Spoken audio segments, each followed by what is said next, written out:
بسم اللہ الرحمن الرحیم۔ سن سکو تو سنو میں خوش آمدید ناول لے کر آئے ہیں۔ میرے دل ہے سیپ سمندر تیسرے حصے کے ساتھ آپ کی خدمت میں حاضر ہیں۔ اگر ناول آپ کو پسند آ رہا ہے تو کامنٹ باکس میں ضرور بتائیے گا، ہماری حوصلہ افزائی ہوگی۔ ہمارے چینل کو سبسکرائب کیجیے گا، دوستوں اور رشتہ داروں کے ساتھ شیئر کیجیے گا۔ شکریہ۔ 15 سال پہلے وہ کومل کی محبت میں اس طرح گرفتار ہوا تھا کہ سب کچھ بھلا بیٹھا تھا۔ کومل ایک جرنلسٹ تھی، غیر ممالک میں گھوم پھر کر رپورٹنگ کیا کرتی تھی۔ اس کے کالم اور مضامین بھی مختلف اخبارات میں چھپتے تھے۔ عاصم انہیں بہت دلچسپی سے پڑھا کرتا تھا۔ اس کا طرز تحریر سے اتنا بھا گیا تھا کہ وہ ہر وقت ان اخبارات اور میگزینز کی تلاش میں رہتا جن میں اس کی تحریریں چھپتی تھیں۔ وہ غائبانہ طور پر ہی اس کی محبت میں مبتلا ہو چکا تھا۔ قدرت کا ایک کہانی کو تخلیق کیا جانا مقصود تھا۔ عاصم ان دنوں امریکہ میں قیام پذیر تھا۔ پاکستان آتے ہوئے عمرہ کے غرض سے جدہ میں اترا تو ایئرپورٹ پر کومل کو دیکھتے ہی پہچان گیا۔ وہ کسی وفد کے ہمراہ وہاں آئی تھی۔ کوشش کر کے اس نے چند منٹ حاصل کیے اور کومل کے ساتھ ایئرپورٹ پر ہی ریسٹورانٹ میں بیٹھ کر کافی پی۔ ایڈریس کا تبادلہ ہوا۔ کومل حیران تھی کہ اسے اس کی تحریروں کے فقرے اور تاریخیں تک یاد تھیں۔ یہ چھوٹی سی ملاقات گہری شناسائی میں بدلی۔ وہ ایک دوسرے کو خط لکھتے، فون کرتے، اپنی ہر بات ایک دوسرے سے شیئر کرتے، یہاں تک کہ یہ شناسائی گہری محبت میں تبدیل ہو گئی۔ کم از کم عاصم تو کومل کی محبت میں سب کچھ ہار بیٹھا تھا۔ اسے کومل کے علاوہ کچھ دکھائی نہ دیتا۔ اس کی محبت اس کی رگ رگ میں لہو بن کر دوڑنے لگی تھی، لیکن مقدر میں کومل کی رفاقت نہ تھی۔ اس سے پہلے کہ وہ والدین کو لے کر کومل کے گھر جاتا، کومل کسی اور کی ہو گئی اور وہ پاگل ہو گیا۔ یہ کیسے ہو سکتا ہے کومل؟ خدا کے لیے کچھ کرو، یہ منگنی توڑ دو۔ میں تمہارے بنا نہیں رہ سکتا۔ میں نے تمہاری خاطر بچپن کی منگنی توڑی ہے۔ میں نے جنگلات کے پہاڑ سر کیے ہیں، تب کہیں جا کر تمہاری طرف آنے کا راستہ صاف ہوا ہے، لیکن تم نے دیر کر دی ہے۔ میرے والدین کبھی بھی یہ منگنی توڑنے پر رضامند نہیں ہوں گے۔ اس ناکامی نے عاصم کو نیم دیوانہ کر دیا۔ اس نے ملک چھوڑ دیا۔ اس کی صبحیں کومل کے نام سے طلوع ہوتیں اور شامیں اسی کے نام پر غروب ہوتیں۔ ماما پاپا کہہ کہہ کر تھک گئے۔ عاصم لوٹ آؤ۔ کس بات کی سزا دے رہے ہو خود کو؟ کیوں برباد کرنے پر تلے ہو؟ شادی کر کے گھر بناؤ۔ وہ بڑا بیٹا تھا اور اس کی شادی کی خواہش کا پیدا ہونا فطری تھا، لیکن وہ اس دل کا کیا کرتا جو کومل کے سوا کسی کی رفاقت کا بوجھ اٹھانے پر تیار نہ تھا۔ کومل نہیں تو کوئی نہیں، یہ اس کے دل کا فیصلہ تھا، لیکن پھر پپا نے اسے مجبور کر دیا۔ ان دنوں وہ پاکستان آیا ہوا تھا۔ ایک شام پپا نے اسے کمرے میں بلایا۔ عاصم، ہم نے تمہاری شادی طے کر دی ہے سبین سے۔ وہ بہت اچھی، پیاری اور پڑھی لکھی سمجھدار لڑکی ہے، مگر پپا۔ اس نے تڑپ کر اپنے والد سفیر احمد کی طرف دیکھا۔ مجھے کہیں بھی شادی نہیں کرنا، کسی سے بھی نہیں۔ اس کی آواز میں آنسوؤں کی نمی تھی۔ وہ لڑکی کومل جس سے تم شادی کرنا چاہتے تھے، اس کی شادی ہو گئی ہے، تو تم اپنی زندگی کیوں برباد کر رہے ہو؟ اپنے آپ کو سنبھالو۔ بہت ڈیل دے دی ہم نے تمہیں کہ تم سنبھل جاؤ۔ 1 ہفتے بعد ہم ملتان جا رہے ہیں اور وہاں تمہارا نکاح ہوگا سبین سے۔ نہیں پپا، خدا کے لیے پپا ایسا مت کریں، مجھے سنبھلنے دیں، کچھ وقت دیں۔ ابھی تو، اس نے ہونٹ کاٹتے ہوئے سوچا، ابھی گلابوں کی نیم آنکھیں آنسوں سے بھری ہوئی ہیں، ابھی تو نس نس میں زہر غم خون میں بن کے دوڑتا ہے۔ اسے خاموش دیکھ کر سفیر احمد نے ریوالور نکال کر میز پر رکھ دیا۔ ہم شادی اور نکاح کی تاریخ طے کر چکے۔ یہ ریوالور ہے، اگر تمہیں انکار ہے تو یہ گولی میرے یا اپنے سینے میں اتار لو۔ سفیر احمد ایک پڑھے لکھے آدمی تھے، لیکن اکھڑ زمینداروں والی خوب ان کے اندر موجود تھی، وہی صدیوں پرانا بلیک میلنگ کا طریقہ۔ عاصم ہار گیا۔ اس نے ریوالور اٹھا کر دراز میں ڈال دیا۔ یہ بہت انفیئر ہے پپا، دس از ایموشنل بلیک میلنگ۔ اس نے امید بھری نظروں سے مما کی طرف دیکھا۔ مما نے تو اس کے آنسو دیکھے تھے، وہ تو اس کے دل کی کیفیت سے واقف تھیں، ماں تھیں، اس کے دل میں اتر چکی تھیں۔ سبین بہت پیاری ہے، ہم نے بہت سوچ سمجھ کر اس کا انتخاب کیا ہے۔ یوں تمہارے تایا اور چچا کی بیٹیاں بھی تھیں، اور اس بات سے عاصم بھی بے خبر نہ تھا۔ تائی اماں کی شدید ترین خواہش تھی کہ وہ صبیحہ سے عاصم کی شادی کر دیں۔ صبیحہ ان کی بڑی بیٹی تھی، خوش شکل اور عمدہ عادات کی مالک۔ लेकिन आसिम का दिल अपने इख्तियार में ही कब था कि कहीं और देखता। और फिर मामा भी चाहती थी कि वो ख़ानदानी झगड़ों से दूर रहे। इसने बहुत अजियत सही थी। सफ़ीर अहमद इसके पप्पा दरवेश सिर्फ ईमानदार और पढ़े लिखे इंसान थे। ख़ानदान में छोटे बड़े सब इनकी इज्जत करते थे। आसिम के दादा लंबी चौड़ी जायदाद का निगरान इन्हें ही बना गए थे, जिस बात का ताई को बहुत कलक था कि बड़े भाई का हक था।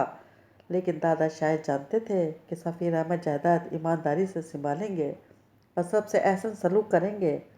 और उन्होंने सफ़ीर अहमद से इसके वादा भी लिया था कि जायदाद का बंटवारा नहीं होगा और सब भाई हमेशा मोहब्बत से रहेंगे। और सफ़ीर अहमद बड़े एहसन तरीके से ये जिम्मेदारी निभा रहे थे।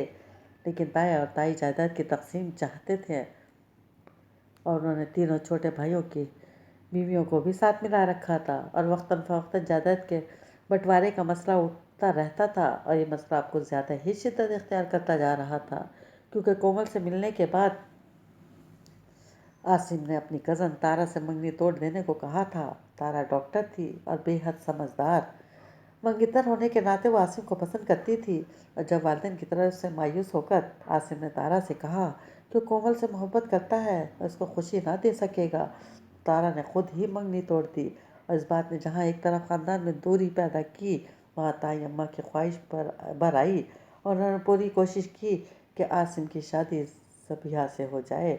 ना सिर्फ ये कि आसिम एक नर्म कुशादा ज़र्फ़ और मोहब्बत करने वाला लड़का था, बल्कि सफ़ीर अहमद को विरासत की लंबी चौड़ी जायदाद के अलावा ज़ाती बैंक बैलेंस और जायदाद भी बेतहाशा थी।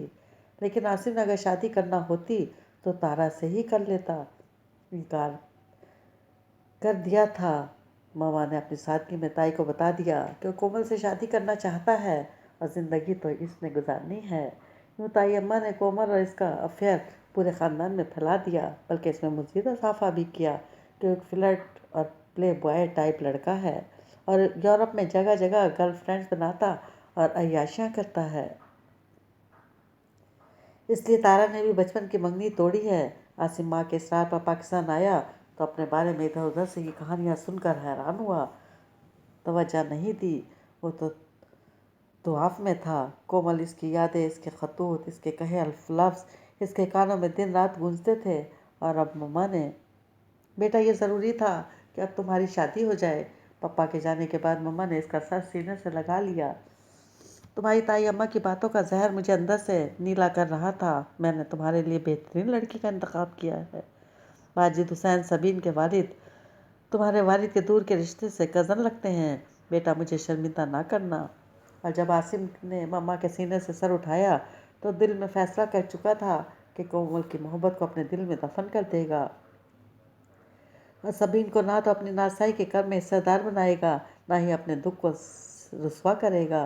वो इस दुख को जो कोमल की जुदाई ने से बख्शा था अपने वजदान में उतार लेगा और सबीन पर इस दुख का साया तक ना पड़ने देगा। मम्मा से वादा करके वो उठा। इसका दिल नासाई के अजियत से फट जाने को था। वो खुद को संभालता हुआ आंटी शैला की तरफ चला गया। डॉक्टर शैला इसकी खाला थीं। उनके शौहर भी डॉक्टर थे, बहुत दोस्त किस्म के थे। आसिम की इनसे बहुत दोस्ती थी। आंटी, आपने भी मम्मा से नहीं कहा, पापा को नहीं समझाया। बेटा ये ज़रूरी था, मगर मुझे कुछ और वक्त दिया होता। वो गिला कर बैठा। गुज़रता वक्त तुम्हारे ज़ख्मों को मुंदमिल करने के बजाय गहरा कर रहा था। और फिर यहाँ जो कहानियाँ बन रही थी वो नाकाबिल बर्दाश्त हो चुकी थी और सबका मुंह बंद करने के लिए। अब जबकि महमूद और जवाद भी शादीशुदा हो चुके हैं, और कितना इंतज़ार किया जा सकता था। और आंटी शहला से ताई अम्मा की फैलाई कहानियाँ सुनकर वो तप उठा। मुझे इन सब की परवाह नहीं है तो कौन कह रहा है तुमसे परवाह करने को। सबीन अच्छी लड़की है मेरी जान, बहुत जल्द कोमल के दिए ज़ख्म मुंदमिल हो जाएंगे।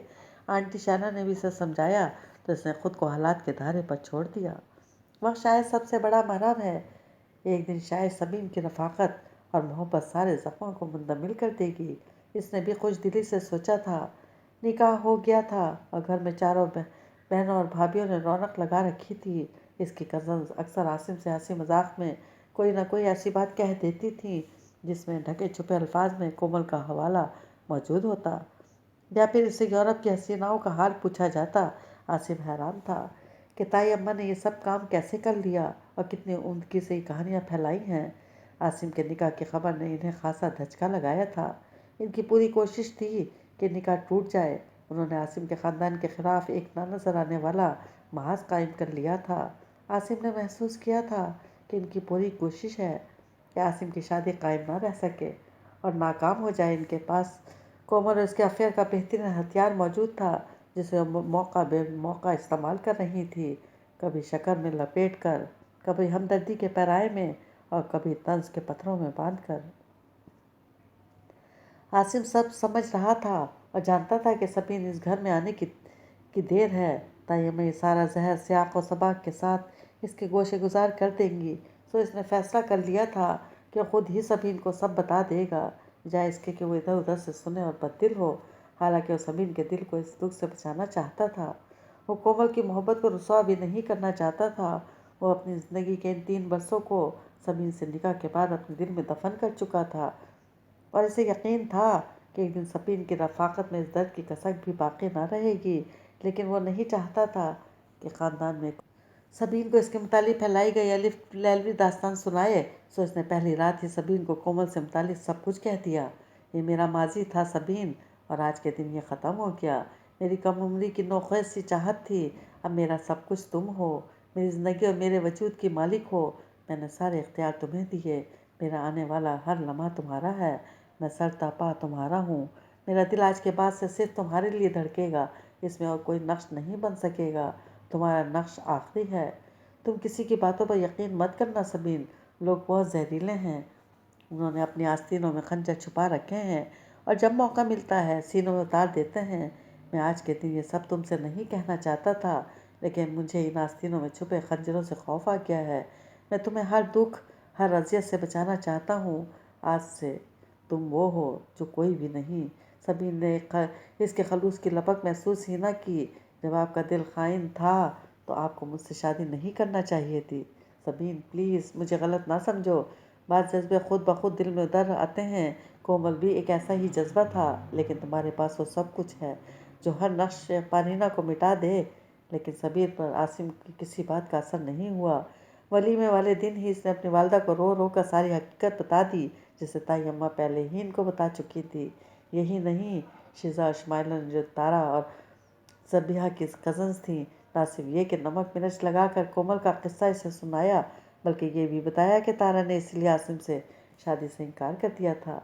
ये सच नहीं है सबीन, मैंने तारा से दरख्वास्त की थी कि वो इनकार कर दे।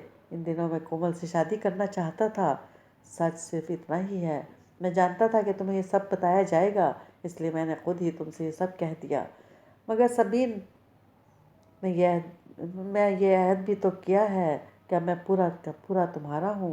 मेरी मोहब्बतें और मेरी शामें, मेरे दिन और मेरी रातें सब तुम्हारी हैं। तुम मेरे शब और रोज़ की मालिक हो। और दिल, सबीन ने नज़रें उठाई, शिकवा शिकायत। आसिफ का जी चाहा वो इन खूबसूरत दिलकश आंखों को चूम ले, इनकी गहराइयों में डूब जाए। ये एक ही रात में क्या हो गया था? ये कैसी जादूगर लड़की है, कैसी साहिरा है। कोमल का सहर ख़त्म किए जाती है। शायद ये संजोग ही ऐसा हसीन है, दिलकश है। इसमें तो कोमल ही कोमल है। नहीं मेरी जान, तुम हो। तुमने अपनी जगह संभाल ली है आकर। वो जज्बाती होने लगा। सॉरी आसिम चौधरी, फ़िलहाल मैं अपने एहसासात तुम्हारी तरफ माइल नहीं कर पा रही। मेरे दिल पर बहुत गहरी ज़रब लगी है। मुझे कुछ वक्त दो। और वो दूसरे बेडरूम में मुंतकिल हो गई। आसिम ज़बरदस्ती नहीं चाहता था। ठीक है, शायद कुछ वक्त लगे संभलने में। काश ये अजीज़ रिश्तेदार ना होते। वो सभी इनके दिल को इस दर्द से आशना ना होने देता। वो अपने वजूद को इसके गिर्द ऐसी ढाल बना देता कि किसी दुख की लपक इसके दिल तक ना पहुंच पाती। वो अपना आप मिटा देता। फर्स्ट फ्लोर पर 3 bed, drawing, dining, kitchen, attach bath सब था, और मामा पापा ने इसे आसिम के लिए रास्ता कर दिया था। यूँ किसी को मालूम भी ना हो सका कि वो दोनों अलग अलग बेडरूम में रह रहे हैं। आसिम फितरतन नर्म दिल था। अब इतना अर्सा यूरोप में रहा था। वो शख्सी आज़ादी का कायल था। वो किसी भी बात के लिए सबीन को मजबूर नहीं करना चाहता था। इसकी ख्वाहिश थी कि दोनों पूरे खलूस और साथ दिली से एक दूसरे के करीब आएँ। इसका दिल साफ और कुशादा था। सबीन अपनी तमाम तर खूबसूरतियों के साथ इसके दिल में विराजमान हो चुकी थी। और बराबर वाले बेडरूम में सोई वो इसकी बेताबियों को आजमाती थी। करवट बदल बदल कर वो सो जाता। पूर पूर सजी सबीन इसकी थी। اس کو کوملتا، اس کی خوبصورتیاں، اس کی نزاکتیں اس کی تھیں۔ وہ اس کے قرب کی حدت پا کر پگھل جانا چاہتا تھا، اس کے اتنے قریب رہنا چاہتا تھا کہ دوری مٹ جائے۔ وہ اپنے آپ سے لڑتے لڑتے تھک گیا تھا۔ سبین سمجھ نہیں پا رہی تھی، جو گرہ لگ گئی تھی وہ کھلتی ہی نہ تھی۔ سب کے سامنے وہ بالکل ٹھیک رہتی تھی، لیکن تنہائی ملتے ہی اس کے ہونٹ زہر میں بھیگ جاتے۔ خدا کے لیے بھول جاؤ سبین سب، وہ سمجھاتا۔ وہ ماضی تھا، لیکن اس نے اپنا دل پتھر کر لیا تھا۔ شاید پیچھے سے کوئی اسے فیڈ کر رہا تھا، شاید تائی اماں، شاید کوئی اور۔ وہ خود اتنی پتھر نہیں ہو سکتی تھی، وہ تو اتنی نرم و نازک و شائستہ تھی۔ اس کی ساری درستیاں صرف اس کے لیے تھیں۔ شاید اس کی دوری اس محبت کو جلا بخشے جس کا چراغ ابھی اس کے دل میں جلا نہیں تھا۔ شاید اس کے جانے کے بعد وہ ان سب باتوں پر غور کرے جو وہ اس سے کہتا رہا تھا۔ یہ سوچ کر اس نے رخت سفر باندھا، حالانکہ ابھی چھٹی باقی تھی۔ قریب رہ کر دور رہنے کی سزا کی اذیت وہی جانتے ہیں جو کبھی اس سے گزرے ہوں۔ بیٹا، سبین کو بھی جلدی بلوا لینا اپنے پاس۔ مما نے کئی بار کی کہی ہوئی بات دہرائی۔ پپا نے بھی سمجھایا، وہاں ہی رہنے کا ارادہ ہے تو سبین بھی ساتھ لے جاؤ۔ یہاں آنا چاہتے ہو تو وہاں سے سلسلہ ختم کر کے آ جاؤ۔ وہ کب جاننا چاہتا تھا، وہ تو اپنے شام و سحر اس کے باہوں میں مقید رہنا چاہتا تھا، لیکن ابھی سبین اپنے احساسات اس کی طرف مائل نہ کر پائی تھی۔ ان کے درمیان تلخ کلامی شروع ہو گئی تھی۔ عاصم نہیں چاہتا تھا کہ ان جھگڑوں کی بھنک مما پاپا تک پہنچے، اور وہ سوچے کہ چونکہ عاصم شادی نہیں کرنا چاہتا تھا اس لیے زیادتی یقیناً اس کی ہوگی۔ چنانچہ وہ ایک اچھے خوبصورت دن کی آس میں واپس امریکہ چلا آیا۔ لیکن وہ اسے بلا ناغہ فون کرتا، خط لکھتا کہ شاید اس کی کوئی بات، اس کا لکھا کوئی محبت بھرا لفظ سبین کے دل کے قفل کھول دے، دل کے دروازے وا کر دے۔ یہی نہیں، وہ اسے بے شمار اشیاء بھجواتا، کاسمیٹکس، ملبوسات۔ اس کا کام ایسا تھا کہ اکثر اسے دوسرے ممالک میں بھی جانا پڑتا۔ جہاں جاتا وہاں سے اسے وش کارڈز بھجواتا، گفٹ لیتا اس کے لیے۔ لیکن سبین کا پتھر دل موم نہ ہوا۔ وہ اس کے خطوط کا جواب دیتی، نہ فون پر کوئی نرم بات کرتی، بلکہ اکثر ان کی گفتگو شدت اختیار کر جاتی اور فون بغیر کسی سلام دعا کے بند ہو جاتا۔ آخر کیوں سبین نہیں پگھلتی؟ عورت تو مرد کے ایک محبت بھرے جملے سے پگھل جاتی ہے جب وہ بیوی بھی ہو۔ پھر کیا ہے جو اس کی اتنی شدید محبتیں بھی سبین کے دل کو موم نہیں کر پا رہی تھی؟ عاصم سوچتا اور کچھ نہ سمجھ پاتا کہ اصل محرک تائی اماں ہیں، جنہوں نے اپنی چھوٹی بیٹی کی شادی سبین کے بھائی فرحان سے کر دی تھی، اور اب مسلسل سبین اور اس کے والدین کی برین واشنگ کر رہی تھی، اور سبین انجانے میں وہی کچھ کر رہی تھی جو تائی اماں چاہتی تھیں۔